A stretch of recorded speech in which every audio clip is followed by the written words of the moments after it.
தவக்காலத்தை முன்னிட்டு நமது பக்தி முயற்சியின் ஒரு பாகமாக தினம் ஒரு திருப்பாடல். திருப்பாடல்கள் 139.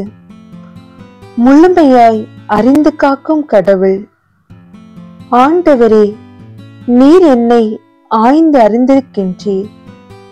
நான் அமர்வதையும் எழுவதையும் நீர் அறிந்திருக்கின்றீர். என் நினைவுகளை எல்லாம் தொலைவிலிருந்தே உய்த்துணர்கின்றீர். நான் நடப்பதையும் படுப்பதையும் நீர் அறிந்துள்ளீர். என் வழிகள் எல்லாம் உமக்கு தெரிந்தவையே. ஆண்டவரே, என் வாயில் சொல்லுருவாகும் முன்பே அதை முற்றிலும் அறிந்திருக்கின்றீர். எனக்கு முன்னும் பின்னும் என்னை சூழ்ந்து இருக்கின்றீர்.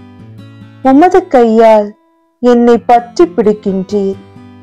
என்னை பற்றிய உம் அறிவு எனக்கு மிகவும் வியப்பாய் உள்ளது. அது உன்னதமானது, என் அறிவுக்கு எட்டாதது. உமது ஆற்றலை விட்டு நான் எங்கே செல்லக்கூடும்? உமது திருமுன்னிலிருந்து நான் எங்கே தப்பியோட முடியும்? நான் வானத்திற்கு ஏறி சென்றாலும் நீர் அங்கே இருக்கின்றீர். பாதாளத்தில் படுக்கையை அமைத்துக் கொண்டாலும் நீர் அங்கேயும் இருக்கின்றீர்.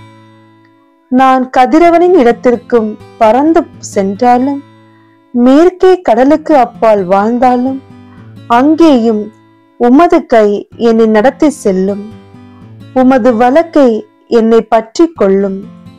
உண்மையில் இருள் என்னை மூடிக்கொள்ளாதோ. ஒளி சூழ்வதென இரவும் என்னை சூழ்ந்து கொள்ளாதோ என்று நான் சொன்னாலும், இருள் கூட உமக்கு இருட்டா இல்லை.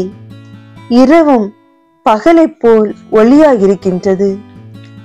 இருளும் உமக்கு ஒளி போல் இருக்கும். ஏனெனில் என் உள் உறுப்புகளை உண்டாக்கியவர் நீரே.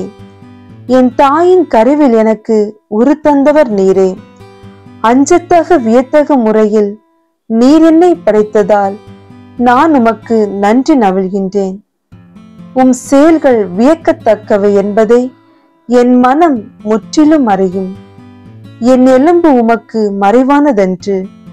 மறைவான முறையில் நான் உருவானதையும் பூவிலையின் ஆழ்பகுதிகளில் நான் உரு பெற்றதையும் நீர் அறிந்திருந்தீர். உம் கண்கள் கருமுல்லையில் என் உறுப்புகளை கண்டன. நீர் எனக்கு குறித்து வைத்துள்ள நாட்கள் எல்லாம் எனக்கு வாழ்நாள் எதுவுமே இல்லாத காலத்திலேயே உமது நூலில் எழுதப்பட்டுள்ளன. இறைவா, உம்முடைய நினைவுகளை நான் அறிந்து கொள்வது எத்துணை கடினம். அவற்றின் எண்ணிக்கை எத்துணை பெரிது. அவற்றை கணக்கிட நான் முற்பட்டால் அவை கடல் மணலிலும் மிகுதியாய் உள்ளன.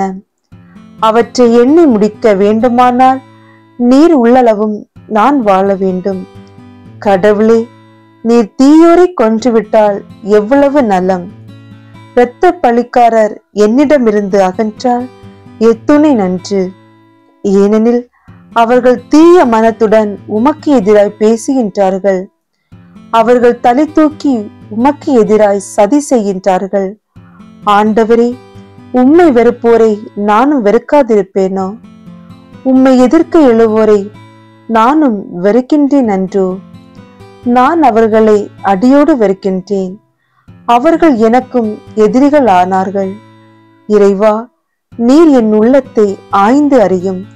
என் எண்ணங்களை அறியுமாறு என்னை சோதித்து பாரும். உம்மை வருத்தும் வழியில் நான் செல்கின்றேனோ என்று பாரும். என்றுமுள்ள வழியில் என்னை நடத்தி அருளும்.